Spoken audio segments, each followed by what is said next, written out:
c'était aussi un besoin qu'on entendait chez les familles, parce que vous avez des soins dentaires, c'est vraiment un besoin qui revenait. Parce que pour avoir ces soins, il y a plusieurs tnaïm, plusieurs conditions. C'est bien sûr répondre à la tranche d'âge, c'est-à-dire pour les enfants 4-26 et pour les personnes âgées à partir de 62 ans. Donc il faut habiter Jérusalem et les environs. Quand je parle des soins, c'est tous les soins qui consistent en des obturations, de dévitaliser des dents quand il en est besoin, de les reconstituer, et nous faisons des couronnes provisoires. Pour les personnes âgées à partir de l'âge de 62 ans, elles peuvent bénéficier d'appareils dentaires gratuits. Et nous avons le plaisir d'accueillir tout de suite un chirurgien dentiste qui s'appelle Christian Badgenstein. Il est accompagné, bien sûr, de Gabriel Cahin, qui s'occupe du projet de Tzedaka pour Qualita. Et vous allez tout de suite comprendre pourquoi. Bienvenue à tous les deux. Bonjour. Merci. Alors, un projet magnifique qui a été mis en place, on va dire, tout récemment, chez Qualita, c'est d'aider les gens qui n'ont pas les moyens à pouvoir se soigner au niveau dentaire. Exactement. On connaît le coût des soins dentaires. Et donc, on a entendu parler de ce projet magnifique du projet DVI qu'on va tout de suite présenter. C'est Dentistes Volontaires en Israël. C'est un projet qui existe, je crois, depuis 1979, c'est ça ? Tout à fait exact. Ok. Donc, c'est un centre, c'est une clinique dentaire qui donne des soins aux gens de la Revacha de Jérusalem, aux gens de l'aide sociale, qui sont aidés par l'aide sociale. Ce service DVI a accepté de donner ce service gratuitement aux familles de la Tzedaka de Jérusalem. Ok, alors on va en savoir un petit peu plus tout de suite. Créé en 79, on va dire sous l'impulsion d'un groupe de gens, d'un groupe de professionnels qui avaient envie d'aider. C'est comme ça que ça s'est fait ? Trudi Berger, qui est une Israélienne qui s'occupait de familles défavorisées, et qui cherchait à obtenir un financement régulier, mensuel pour ces familles. Et il y avait déjà des gens dans la profession qui étaient des donateurs pour ces familles. Et elle nous a contactés au cours d'un congrès à Paris. Parce que vous viviez en France à l'époque. Je vivais en France, bien sûr. Tous les autres également. Tout le monde était en France. Et elle nous a donc proposé de venir nous servir de nos mains pour soigner à l'origine surtout des enfants, c'est-à-dire entre 8 et 15 ans, qui étaient des adolescents. Et c'est comme ça qu'est né ce projet, avec l'aide pleine de tendresse de Teddy Kollek, qui a été vraiment... qui nous a boosté et qui nous a aidé à avoir le lieu pour créer ce cabinet et les endroits où on pouvait loger des volontaires. Alors, un magnifique projet. Quand vous parlez des lieux, c'est toujours au même endroit. Le cabinet n'a pas bougé. Il se trouve au 26 Rehov Mekor Chaim, rue Mekor Chaim à Talpiot. Alors, cette fameuse Trudi, elle vous a embarqué comme ça a été facile? Vous avez tous dit oui, parce qu'on connaît l'emploi du temps chargé des dentistes, des occupations, etc. Tout quitter et de venir ici. Elle a fait comment pour vous convaincre? Alors, il faut reconnaître une chose, c'est que les 6 en question, nous étions déjà des gens très motivés par notre judaïsme dans la communauté en France. Ok. On était tous des militants très actifs, à la fois dans des associations. On a été au Bnei Brit, il y en avait qui étaient au Bnei Brit, il y en a d'autres qui avaient d'autres...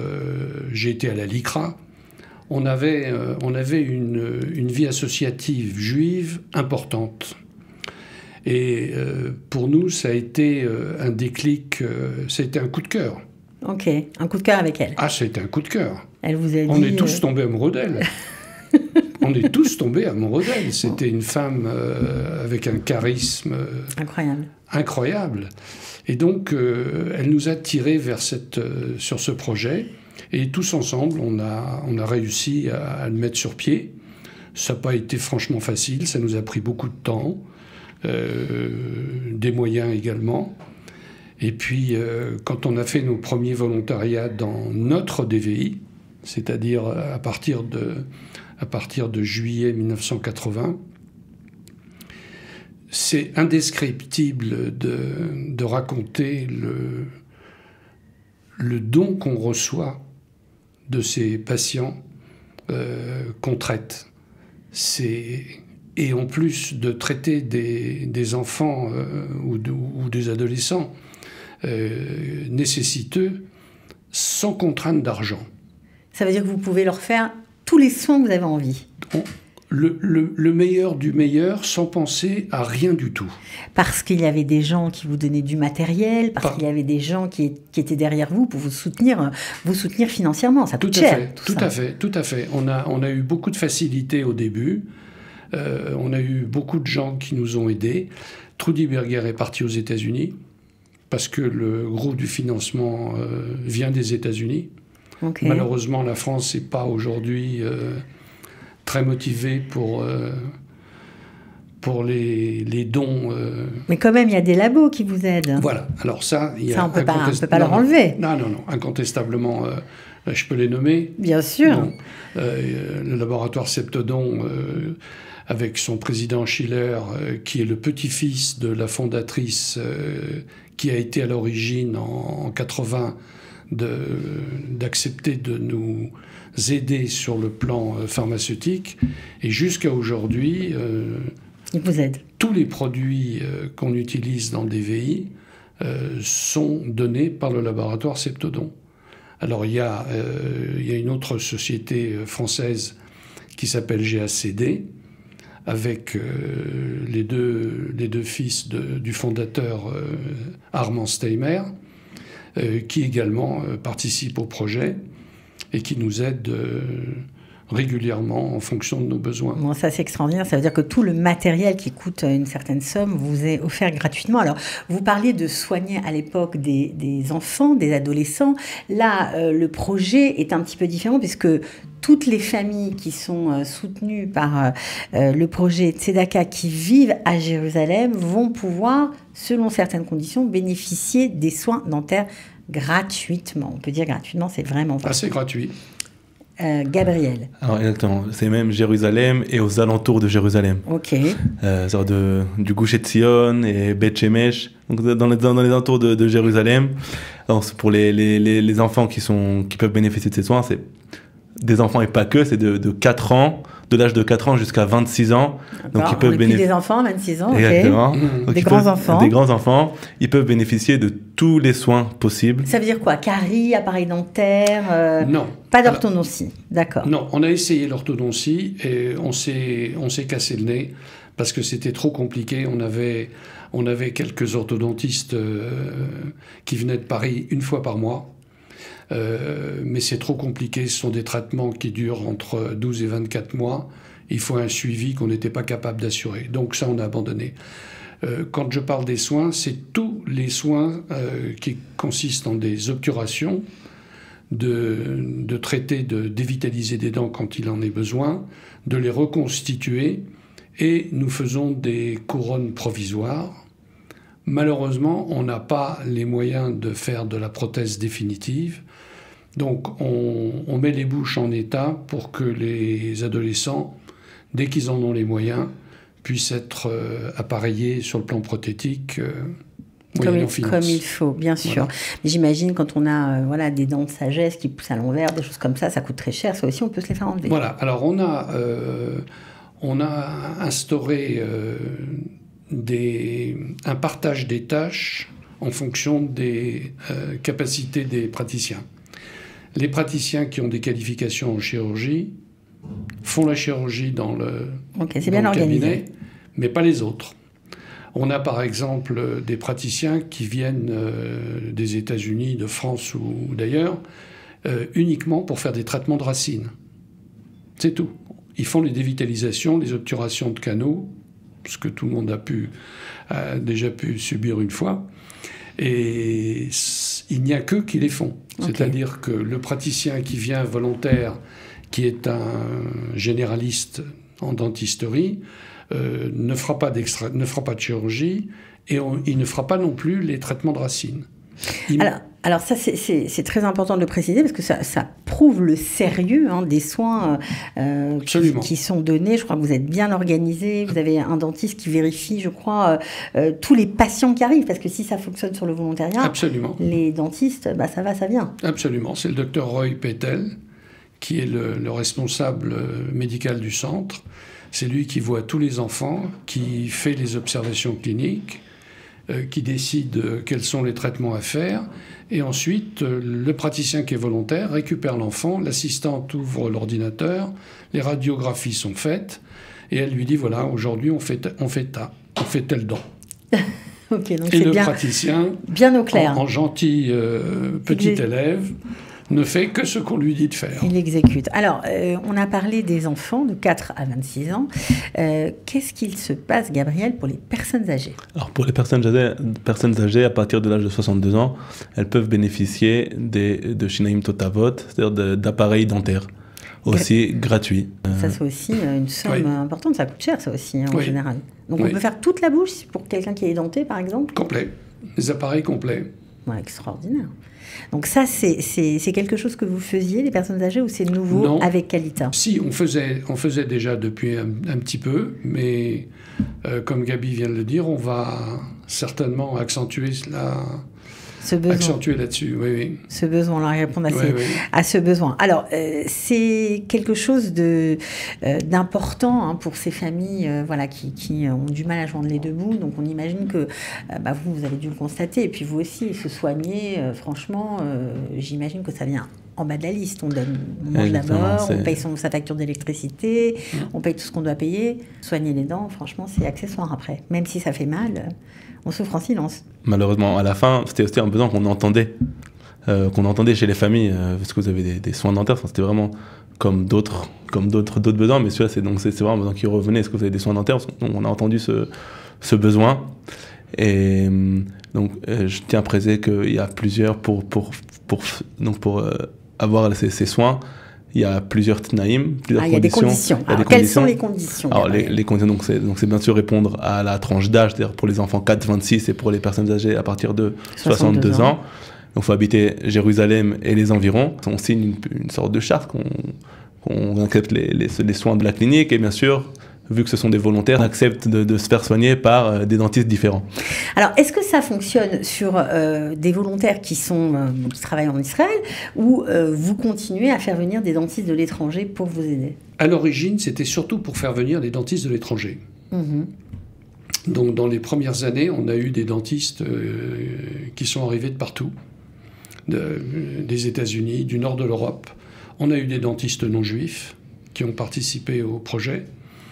Des dentistes australiens, on a vraiment eu des dentistes d'un peu partout. Oui. Aujourd'hui, on a pas mal de dentistes américains. On a peu de dentistes français, à mon grand regret. Ça, c'est le professeur qui parle. C'est ce que vous voulez.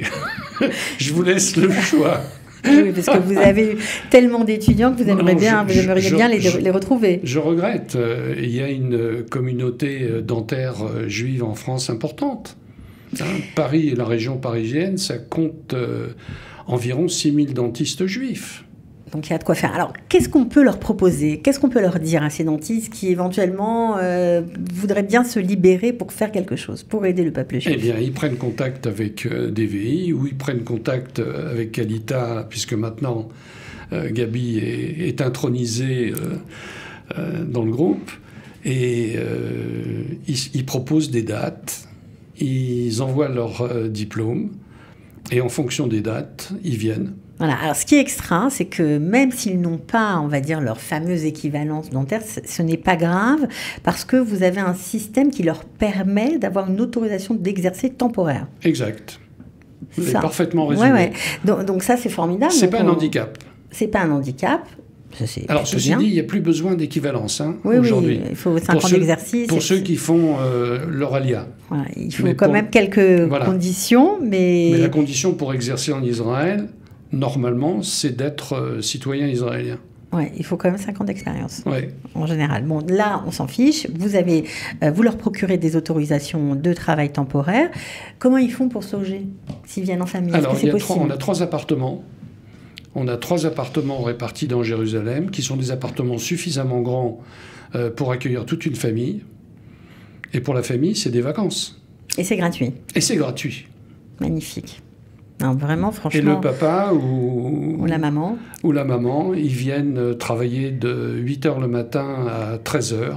On vient combien de temps? Une semaine, 15 jours? Ce qu'on a comme temps, 3 jours? L'idéal, c'est de venir 2 semaines. Okay. Mais on est preneur sur une semaine. Vous êtes preneur sur une semaine. Bon, en tout cas, franchement, bravo. Moi, je suis très sensible à ce projet. Je le trouve magnifique. Il y a encore plein de choses à dire. On n'a pas terminé. Il faut dire que vous êtes, on va dire bien sûr, à la recherche de volontaires. Donc ça, c'est le premier appel. Mais vous êtes aussi à la recherche de fonds parce que tout ça, il y a quand même des frais fixes. Exactement. On a besoin de faire fonctionner ce cabinet. D'abord, il faut entretenir le matériel. C'est quand même quelque chose d'important. On a 5 postes de travail qui nécessitent la visite d'un technicien régulièrement. Parce que bon, les équipements sont un petit peu malmenés. C'est pas toujours le même praticien qui travaille sur l'équipement. On a des assistantes qui sont des superwomen qui parlent couramment l'anglais pour mettre à l'aise tout le monde et qui sont très très efficaces. Mais bon, donc il y a le matériel à entretenir, il y a le personnel fixe, c'est les assistantes, c'est le directeur du centre, c'est une secrétaire, c'est une hygiéniste. On a quand même un poste d'hygiène qui est important, dans lesquels on apprend aux enfants à se laver les dents. J'ouvre une parenthèse, il y a une chose que j'avais oublié de vous dire, c'est qu'on a des mitmachim, c'est-à-dire ce sont des dentistes qui font leur spécialité de pédodontie, c'est-à-dire de dentistes pédiatriques uniquement à Hadassah, et qui viennent chez nous faire leur stage. Et ce stage est reconnu par l'université d'Hadassah. Voilà, donc c'est vous dire le niveau de la qualité des soins qui sont donnés. Alors ces mitmachim en question ne s'occupent que des enfants, hein, c'est-à-dire des petits. Mais voilà, mais ça donne déjà... C'est pas parce que c'est gratuit, en fait. C'est ça ce que vous venez de dire, que ce sont des soins au rabais. On n'est pas du tout là-dedans. Pas du tout. Au contraire. Pas du tout. C'est des soins, et vraiment, je peux vous dire... je ne peux pas vous donner des détails techniques parce que il faudrait que ça s'adresse à des professionnels, mais je peux vous dire que la qualité des soins est remarquable. Alors, c'est vrai que la Revacha vous envoie toutes sortes de personnes. Hein, vous soignez tout le monde, juifs, non-juifs, peu importe. Oui, juifs, non-juifs, arabes, chrétiens. On n'a pas beaucoup de chrétiens, je dois dire, mais on a quand même quelques arabes qui viennent. J'ai eu une petite histoire il n'y a pas très longtemps avec une jeune adolescente de 12 ans qui s'installe sur le fauteuil et je lui demande comment elle s'appelle, et puis elle me dit « Est-ce qu'on peut parler en anglais ?» Je lui dis « Pas de problème, on parle en anglais. » Et j'ai été complètement scotché de voir cette gamine de 12 ans parler un anglais. Parfait. Presque parfait. Et je lui ai posé la question, je lui ai dit, mais tu apprends pas l'hébreu? Elle me dit, si, j'apprends l'hébreu, mais il n'y a pas longtemps que j'apprends l'hébreu, et c'est plus facile pour moi en anglais. Et comment tu as appris l'anglais? Avec la télévision. 12 ans. Ouais, extra. Donc bon, ça c'était pour la petite histoire. La petite histoire, mais en tout cas, nous, ce qui nous intéresse pour le coup avec Kalita, c'est que les familles suivies par Kalita qui habitent Jérusalem et la région pourront se faire soigner. Ça commence quand, Gabriel, ce projet? Ça a même déjà commencé. On commence petit à petit à envoyer les familles. Donc, les familles qui veulent en bénéficier doivent prendre contact avec moi par le numéro de téléphone de la Tzedaka. On va le donner. J'enverrai à ces familles un document pour faire leur bilan médical et ils viendront avec ce document à la clinique. Il faut préciser que les enfants de plus de 18 ans peuvent venir tout seuls et signer eux-mêmes, mais bien sûr qu'un enfant ne peut pas venir tout seul. Un enfant de moins de 18 ans, le papier doit être signé par ses parents. Mais un enfant de 10 ans peut être majeur. Et voilà, donc nous on préviendra en parallèle qu'on envoie cet enfant, cette famille, à la clinique. Alors évidemment, si vous nous avez suivis, j'espère que ça vous aura donné envie de venir faire du bénévolat à Jérusalem. On mettra bien sûr les coordonnées du centre DVI, dentiste volontaire en Israël. Franchement, bravo pour ce projet qui dure déjà depuis plus de 40 ans. Extraordinaire. Merci mille fois de m'avoir reçu et surtout de nous apporter votre aide. Mais c'est avec grand plaisir. Merci à vous de nous permettre de pouvoir le faire. On se retrouve bientôt pour prendre des nouvelles de ce projet qui, j'en suis sûre, sera un grand succès pour tous. On espère. Bravo.